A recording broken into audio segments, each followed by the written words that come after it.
Como bien se dijo, Efesios 2 del 8 al 10, hubo un error ayer, me equivoqué cuando pasé el pasaje, pasé del 8 al 9, pero no, es del 8 al 10, hermanos. Así que, y como el título se publicó, es por gracia, mediante la fe, la obra soberana y transformadora de la salvación. Así que vamos a leer el pasaje de Efesios, capítulo 2, versículo del 8 al 9. Y dice la palabra de Dios: por gracia sois salvos, por medio de la fe. Y esto no de vosotros, pues es don de Dios, no por obras para que nadie se gloríe, porque somos hechura suya, creados en Cristo Jesús para buenas obras, las cuales Dios preparó de antemano para que anduviéramos en ella. Si hoy alguien te preguntara, ¿por qué Dios debería salvarte? ¿Qué responderías? Y esto no es una pregunta menor, ni meramente teórica. Es una cuestión de vida eterna. El apóstol Pablo responde con claridad al mostrarnos el origen, el medio y el propósito de salvación. En el corazón de su respuesta encontramos una verdad gloriosa que distingue el cristianismo bíblico de toda religión humana.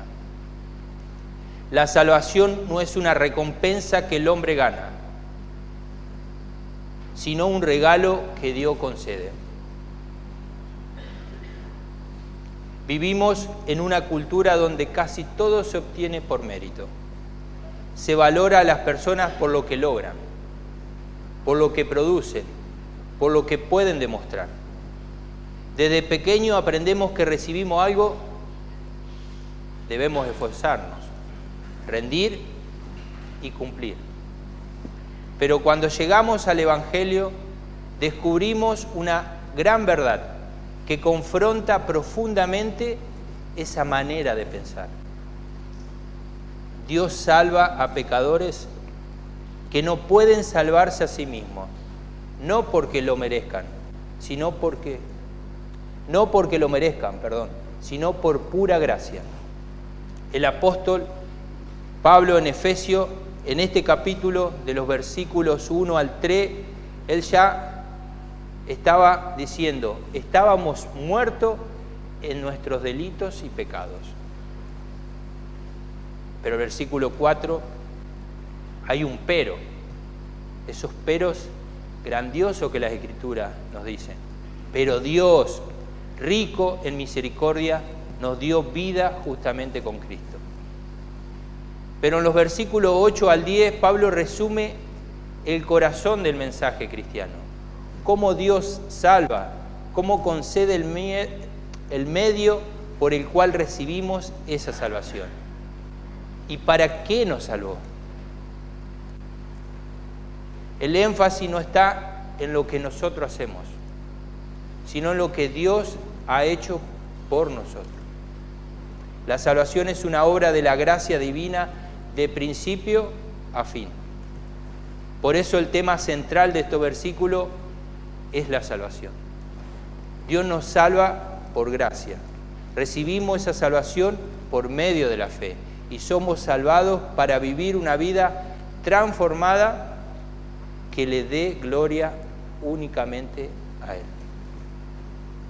La misma gracia que nos rescata de la muerte espiritual es la que nos crea de nuevo para una vida distinta. No solo somos perdonados, somos transformados. No solo somos declarados justos, somos hechos nueva creación en Cristo. Y el texto que vamos a estudiar esta tarde nos presentan tres verdades fundamentales acerca de la salvación. La primera verdad, la gracia de Dios en Cristo, el origen de nuestra salvación. La primera parte del versículo 8. La gracia de Dios en Cristo, el origen de nuestra salvación. La segunda verdad, la fe en Cristo, el medio por el cual recibimos la salvación. La segunda parte del versículo 8. la fe en Cristo, el medio por el cual recibimos la salvación. Y la tercera verdad, las buenas obras, el propósito para el cual hemos sido salvados. Versículos 9 y 10. Las buenas obras, el propósito para el cual hemos sido salvados. Habiendo presentado el cuadro oscuro de la condición humana y la grandeza de la obra salvadora de Dios en los versículos anteriores que leímos, el apóstol Pablo ahora resume toda la realidad de la salvación en una afirmación breve, pero profundamente reveladora, porque por gracia soy salvo, va a decir. Antes de hablar de la fe, antes de mencionar las obras, Pablo establece el fundamento inamovible de la salvación. Todo comienza en la gracia de Dios. El origen no está en el hombre, sino en Dios. Como dijimos, la primera verdad, la gracia de Dios en Cristo, el origen de nuestra salvación. Porque por gracia sois salvos. Pablo comienza esta sección para llevarnos directamente al origen, a la fuente, al manantial de lo que brota toda salvación, la gracia de Dios. Porque por gracia sois salvos. La salvación comienza en el corazón de Dios, no en la voluntad del hombre. Pablo quiere que los creyentes entiendan que la raíz de su salvación no está en una decisión humana, en una mejora moral o en una búsqueda espiritual, sino en la gracia soberana de Dios. Pablo enfatiza que todo lo que recibimos es por la gracia de Dios. Por eso me van a escuchar esta tarde repetir esta palabra, la gracia. El énfasis que él quiere mostrarnos de ese pasaje. Esta palabra gracia es tan abrumadora para el apóstol que no solo comienza sus cartas con la idea de la gracia, sino que también todas las termina así. La gracia de nuestro Señor Jesucristo sea con vosotros. La palabra gracia llena el Nuevo Testamento y aparece repentinamente en todas las cartas de Pablo. Es el lenguaje habitual con el que comienza y termina sus escritos. Toda la experiencia cristiana descansa sobre esta realidad, porque una sola frase expresa el corazón del Evangelio, que Pablo desarrolla en todas sus cartas. Para el apóstol, la gracia era como un marco de referencia, era lo que le daba sentido, estructura y contexto a su vida. No podía concebir su experiencia cristiana fuera de los límites de la gracia. La gracia de Dios es su favor inmerecido hacia pecadores culpables. No es simplemente bondad general, ni mera compasión. Es el amor soberano de Dios actuando a favor de quienes merecían juicio. Si vos considerabas o creías que merecías algo bueno, no, merecías juicio. Según la justicia de Dios, estudiábamos este viernes con los jóvenes uno de sus atributos, la humanidad caída no merece salvación, sino condenación. Efesios 2, del 1 al 3, como mencionábamos antes, declara que estábamos muertos en delitos y pecados, siguiendo la corriente de este mundo y siendo por naturaleza hijo de ira. Esa era nuestra condición real delante de Dios. No hay otra, esa.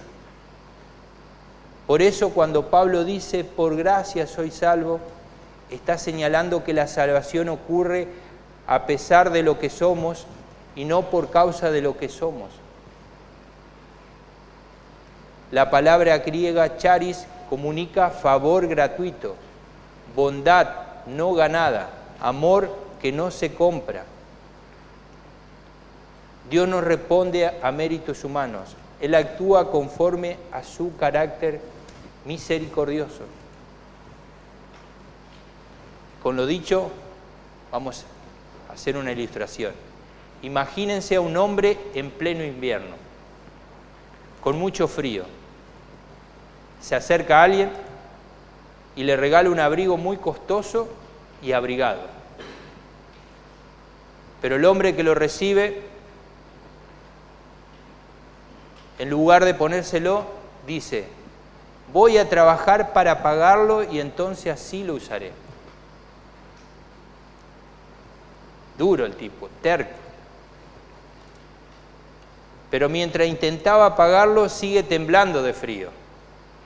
Un día el que se le regaló le dice: yo no te lo di para que lo pagues, te lo di para que lo uses y lo disfrutes. Recién entonces el hombre entiende, se lo pone al abrigo y deja de sufrir del frío.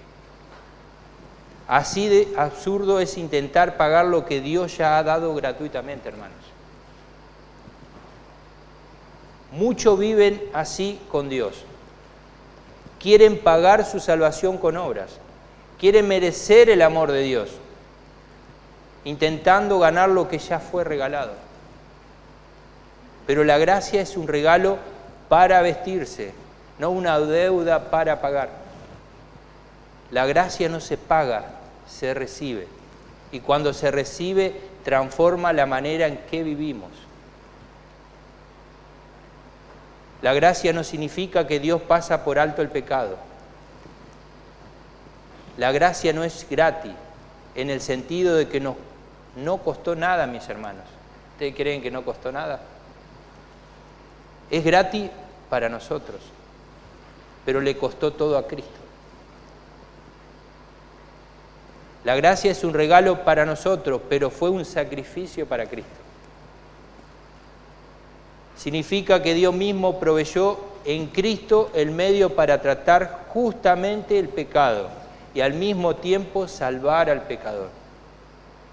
Por eso la gracia cristiana, la verdadera, siempre está unida a la cruz.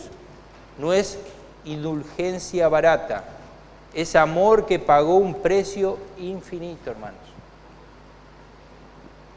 Como expresó el apóstol Juan, la gracia se hizo visible en Jesucristo, lleno de gracia y verdad.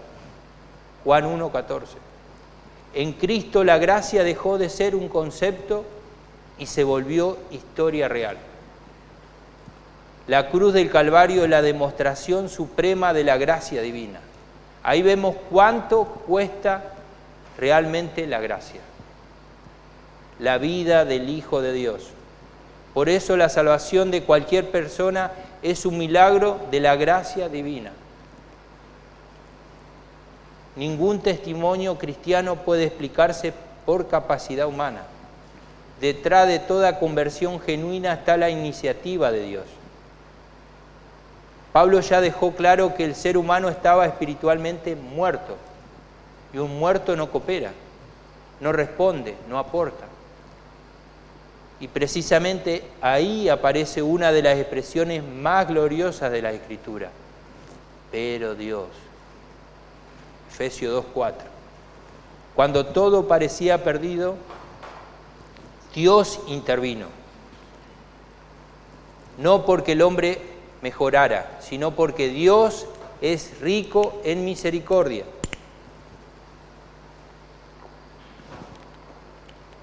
La gracia describe el movimiento de Dios hacia el pecador, y esta ha sido siempre el corazón de Dios. Se acercó a Adán cuando pecó para cubrirlo. Se acercó a su pueblo para redimirlo. Y finalmente se acercó a nosotros en Jesucristo.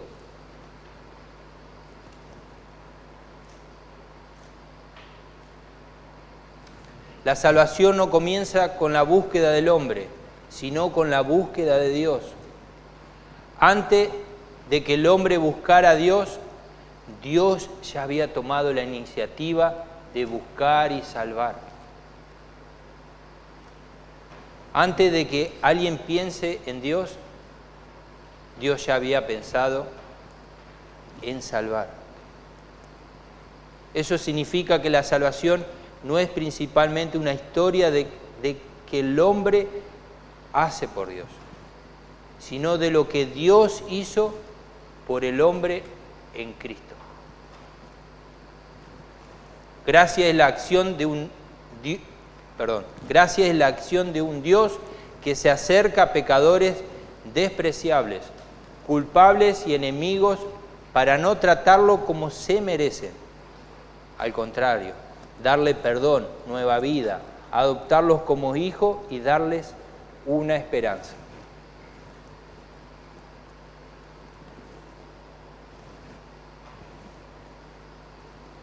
Esto destruye todo orgullo espiritual.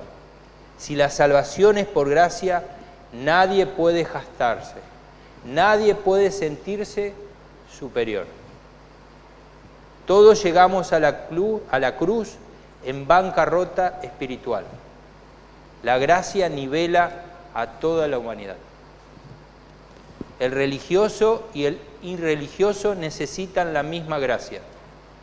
El moralista y el pecador notorio necesitan el mismo Salvador. Alguien dijo que la gracia es lo que Dios ha hecho en Cristo. ¿Amén a esto? Gracias es una palabra que resume toda la salvación que tenemos los creyentes.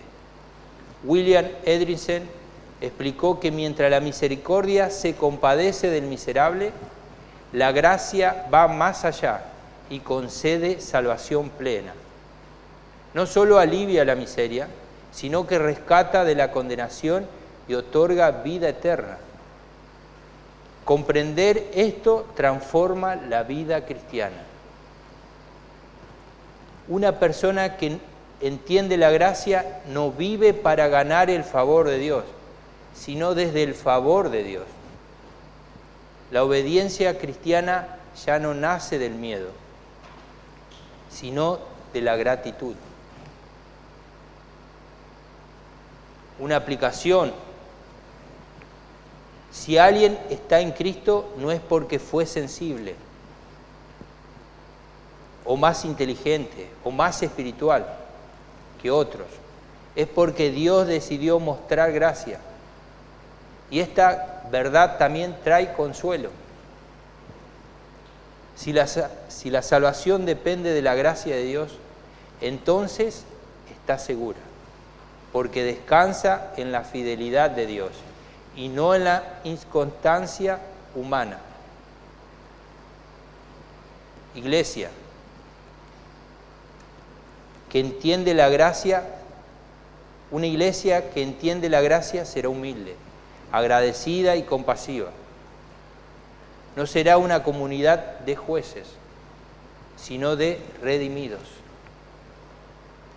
No presumirá santidad propia, sino que proclamará la gracia que la salvó.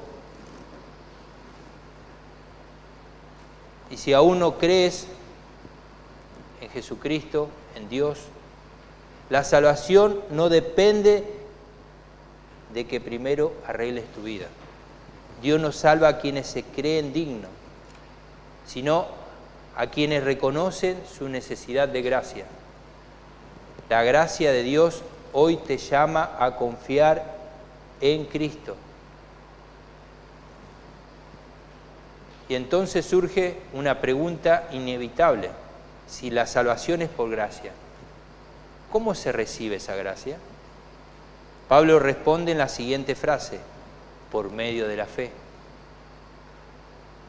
La segunda verdad: la fe en Cristo, el medio por el cual recibimos la salvación. Por medio de la fe, y esto no de vosotros, pues es un don de Dios. Después de afirmar con absoluta claridad que la salvación tiene origen en la gracia de Dios, el apóstol añade inmediatamente el medio por el cual esa salvación llega a nosotros: por medio de la fe. Si la gracia es la fuente, la fe es el medio. Si la gracia es el regalo, la fe es la mano que lo recibe.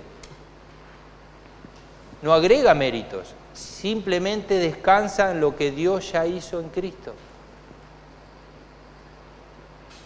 La segunda palabra clave de este versículo es fe. La primera era la gracia, la segunda la fe. Pero debemos entender bien de qué fe habla Pablo. No se trata de una fe meramente intelectual, como aceptar ciertos datos acerca de Dios o reconocer que Jesús existió. La Escritura misma nos dice que los demonios creen y tiemblan. Santiago 2:19. Es posible tener información correcta sobre Cristo, aún así no tener fe salvadora. La fe bíblica incluye creer y confiar. Es una confianza personal en Cristo. Es descansar en Él como único Salvador. La fe es la respuesta del hombre al llamado del Evangelio, pero no es una obra meritoria que contribuya a la salvación. La fe verdadera no dice, creo en Jesús y también en mis esfuerzos. Dice, Cristo es suficiente. Ahora bien, algo fundamental. La fe no es la causa de la salvación, ni el fundamento de nuestra aceptación delante de Dios. La fe no es una obra que añadimos a la gracia, como si Dios hiciera su parte y nosotros completáramos la nuestra. No es mérito humano ni contribución al plan de la salvación. La fe no es una obra que Dios recompensa, es el medio que Él mismo ha establecido para recibir su gracia. Dios no mira nuestra fe como un mérito que merecemos salvación, sino como la mano vacía que recibe lo que Él gratuitamente concede.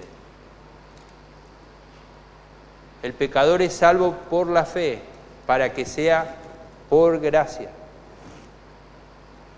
Si fuéramos salvos de otra forma que no sea por fe, eso nos haría merecedores de la salvación y a su vez eso invalidaría la gracia. La fe no tiene poder en sí mismo para salvar. Ella opera más bien llevándonos de la mano a confiar en el único que puede salvar al pecador, nuestro Señor Jesucristo. Todo el que descansó sinceramente en cualquier otro medio de salvación, aparte del Señor Jesucristo, que dice la palabra, se perderá, porque no es la fe la que salva, sino que Cristo por medio de la fe. La fe es simplemente el instrumento por el cual recibimos lo que Dios da por gracia. Como muchos teólogos dicen muchas veces, la fe es la mano vacía que se extiende para recibir el regalo de Dios. No trae nada consigo, solo lo recibe. Por eso Pablo se anticipa a todo malentendido. Y él va a añadir, y esto no de vosotros, pues es un don de Dios, no por obras, para que nadie se gloríe. Pablo quiere cerrar cualquier puerta al orgullo humano. Nada de la salvación procede de nosotros. Todo proviene de Dios. La salvación es un don divino desde principio a fin. Por eso todo el proceso de la salvación, incluida la fe por la cual creemos, tiene su origen en la obra de Dios, no en los méritos humanos. Jesús dijo que nadie puede venir a Él si el Padre no lo trae. Juan 6:44, 6:65. Y el apóstol Pablo enseña que creer nos ha sido concedido. Y esto no elimina nuestra responsabilidad de creer, pero sí deja en claro que cuando creemos, toda la gloria sigue siendo de Dios. Y algunos se preguntarán, ¿qué es la fe salvadora?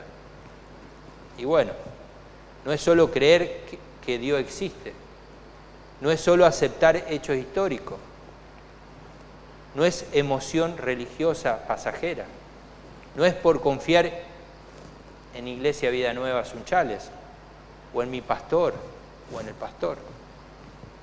La fe salvadora es confiar personalmente en Cristo, descansar en su obra, depender de Él como Señor y Salvador. Esa es la fe salvadora.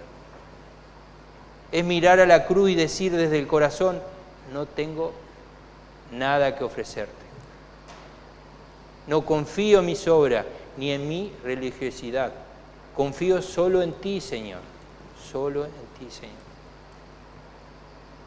La fe auténtica siempre tiene un objeto claro. Jesucristo crucificado y resucitado. No es una fe vaga ni una fe en sí mismo. Es una fe que se aferra a una persona. Cuando confiamos en Cristo, somos unidos en Él. Su justicia es contada como nuestra. Su obra se vuelve nuestro fundamento. Por eso, la fe verdadera no mira hacia sí misma, sino constantemente hacia Cristo.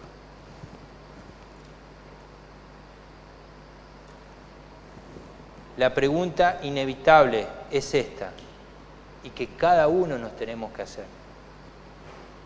¿En quién está puesta tu fe hoy? No basta decir tengo fe. La cuestión decisiva es ¿fe en quién?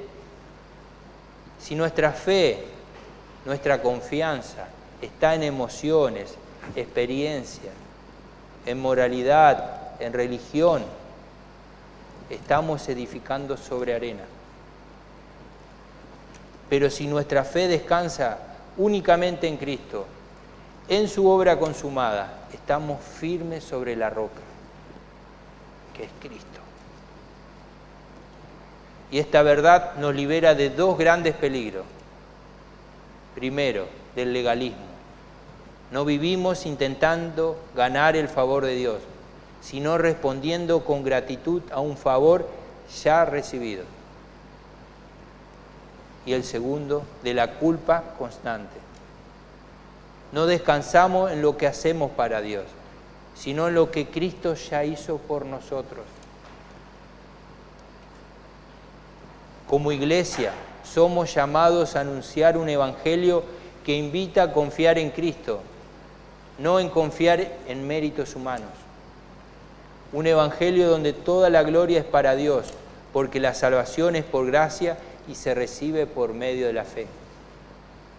La iglesia no existe para producir autosuficientes religiosos, sino para conducir pecadores a descansar en Cristo. Hasta aquí Pablo ha sido absolutamente claro. La salvación tiene su origen en la gracia y llega al pecador únicamente por medio de la fe. Pero el apóstol sabe que esta verdad puede ser mal entendida. Algunos podrían pensar, si no somos salvos por obra, entonces las obras no importan, ya con la fe es suficiente. La gracia que salva por medio de la fe no deja al creyente igual que antes, no deja igual. Por eso el versículo 10, Pablo responde a otra pregunta crucial. No cómo somos salvos, sino para qué somos salvos. Y la respuesta es sorprendente.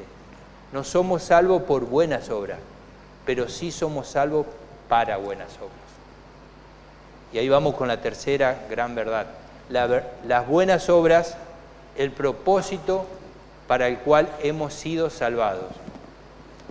No por obras para que nadie se gloríe, porque somos hechura suya, creados en Cristo Jesús, para buenas obras, las cuales Dios preparó de antemano para que anduviésemos en ella.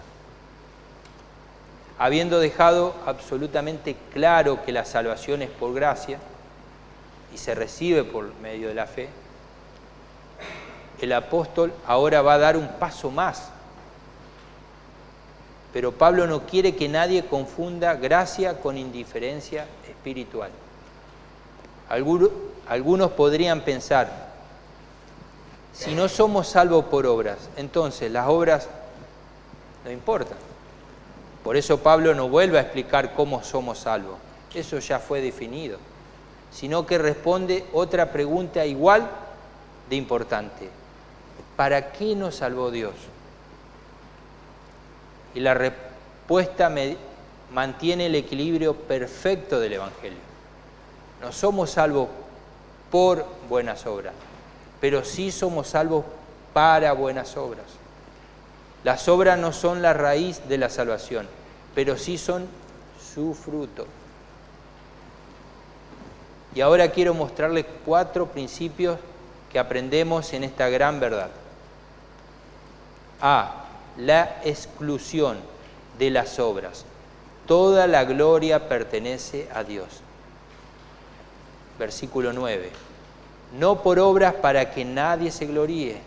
Pablo da un golpe directo al orgullo humano. Y él va a decir que la salvación no es por obras, porque si fuera por obras el hombre tendría de qué jactarse. Y si el hombre pudiera jactarse, la gracia dejaría de ser gracia. Como dice Romanos 11:6, y si por gracia ya no es por obras. Ningún rito religioso salva, ningún servicio salva, ninguna moralidad externa salva. Como dice Isaías con crudeza, todas nuestras justicias son como trapos de inmundicia. Isaías 64:6. Eso significa que aún nuestras mejores obras, presentadas como base de salvación, son insuficientes ante la santidad de Dios. La salvación excluye toda autoexaltación. El único que puede recibir la gloria es Cristo. Él obedeció perfectamente. Él llevó nuestras culpas. Él murió nuestra muerte. Él resucitó para darnos vida eterna. Por eso las obras no nos llevan a la cruz. Es la cruz la que nos lleva a las obras. Otro principio que aprendemos, B, somos hechura suya, una nueva creación en Cristo. La primera parte del versículo 10, porque somos hechura suya. La palabra hechura habla de una obra maestra. El creyente no es un proyecto humano mejorado, sino una creación divina nueva. No somos una reforma moral, somos el resultado de todo poder creado de Dios actuando en nosotros. Antes estábamos muertos en delitos y pecados. Un muerto no mejora, necesita vida. Y es eso lo que Dios hizo, nos dio vida justamente con Cristo. La salvación no es solo perdón, es nueva creación. No es solo cambio de conducta, es transformación de naturaleza. Dios no vino a arreglar lo viejo, vino a hacer algo nuevo. Por eso el cristiano verdadero no puede seguir viviendo igual que antes. No porque está obligado, sino porque ha sido transformado. La gracia que salva es la gracia que transforma. Otro principio, el C, creados para buenas obras, el fruto visible de la salvación. La segunda parte del versículo 10, creados en Cristo Jesús para buenas obras. Y aquí donde Pablo muestra el propósito de la salvación. No somos salvos por obras, pero sí somos salvos para obras. Las buenas obras no son opcionales ni decorativas. Son la evidencia natural de una vida nueva. Un árbol bueno da buen fruto. Un corazón transformado produce una vida transformada. La fe que salva nunca viene sola, viene acompañada de una vida que cambia. No porque la persona sea perfecta, sino porque ahora desea agradar a Dios. Las obras no compran la salvación, la demuestran. Por eso la pregunta no es, ¿hago suficientes obras para salvarme? Sino, ¿mi vida refleja que Cristo me salvó?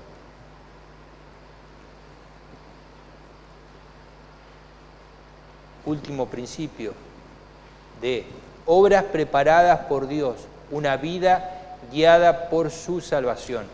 La última parte del versículo 10, las cuales Dios preparó de antemano para que anduviésemos en ella. Esto es maravilloso. Las buenas obras no nacen de nuestra iniciativa, sino del plan de Dios. Dios no solo planeó salvarte, Él planeó cómo vivirás después de salvarte. Desde la eternidad, Dios ya había determinado el camino de vida en la que sus hijos andarían. Esto nos enseña dos verdades complementarias que van de la mano. La soberanía de Dios. Él no solo nos salvó, sino que dirige nuestra nueva vida. Y la responsabilidad del creyente. No somos salvados para andar, somos llamados para andar en esas obras. Porque Dios nos salvó.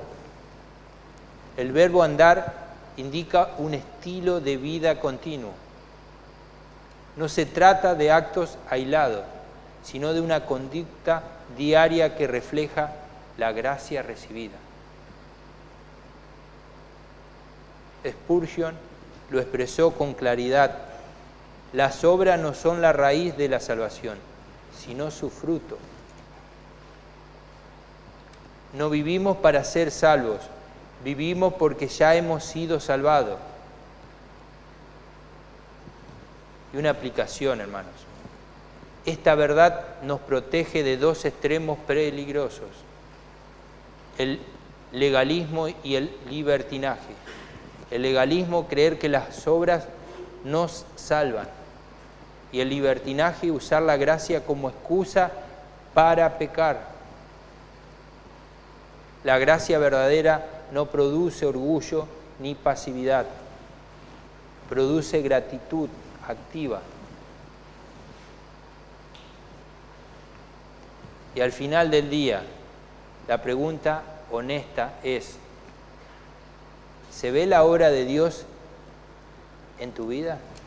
¿En mi vida? ¿Estoy caminando en lo que Él preparó para mí? Porque el Evangelio no solo nos rescata del pecado, nos restaura para el propósito de Dios. El creyente no es un espectador del Evangelio. Es una nueva creación llamada a reflejar la obra de Cristo.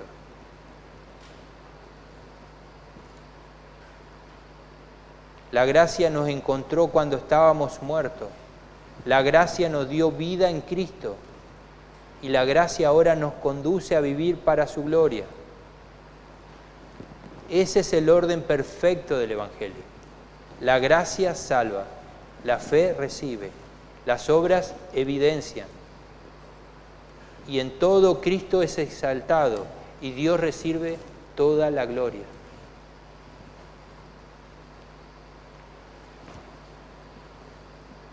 Conclusión. Efesios 2, del 8 al 10, nos ha llevado al corazón mismo del Evangelio. La salvación es de Dios, viene de Dios y es para la gloria de Dios.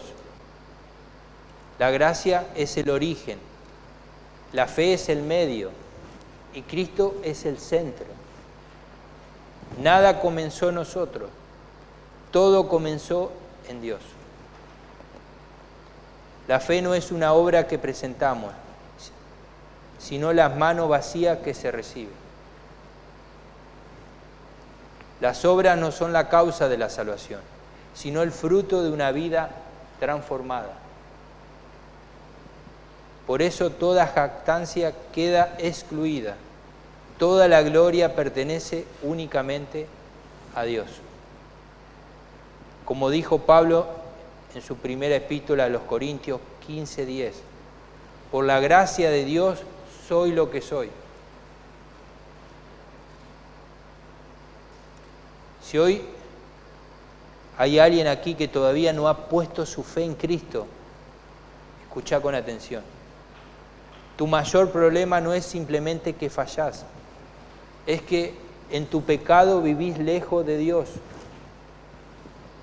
Pero hoy Dios te llama. Y el Evangelio no te dice que primero cambies para luego venir a Cristo. Te llama a venir tal como estás. La salvación no se gana, se recibe. No es premio para los buenos. Es un regalo para los que creen. Vení con las manos vacías. Confía en lo que Cristo hizo en la cruz. Hoy puede ser el día en que pases de muerte a vida, de condenación a gracia. Recibí la nueva vida que solo Él te puede dar. Y si eres un creyente, recordá de dónde te sacó el Señor. Volvé a maravillarte de la gracia que te alcanzó. Viví con humildad, viví con gratitud, viví comprometido a andar en las obras que Dios preparó para vos. No vivís para ganar el favor de Dios. No vivimos para ganar el favor de Dios. Vivimos porque ya lo recibimos. La gracia que salva es la gracia que sostiene y es la gracia que transforma. Y como iglesia estamos llamados a reflejar este Evangelio con fidelidad, no como una comunidad de orgullosos espirituales, sino de pecadores redimidos. No hay una iglesia que confía en sus obras, sino una iglesia que proclama la gracia que la salvó. Que seamos una iglesia humilde, agradecida, obediente, que anuncia el Evangelio con claridad y vive para la gloria de Dios. Porque por gracia somos salvos, por medio de la fe, y todo es para la gloria de Dios. Fuimos salvados por gracia, vivimos por fe, andamos en buenas obras, y que toda nuestra vida proclame hoy y por la eternidad que la salvación pertenece únicamente al Señor. A Él sea toda la gloria, ahora y para siempre.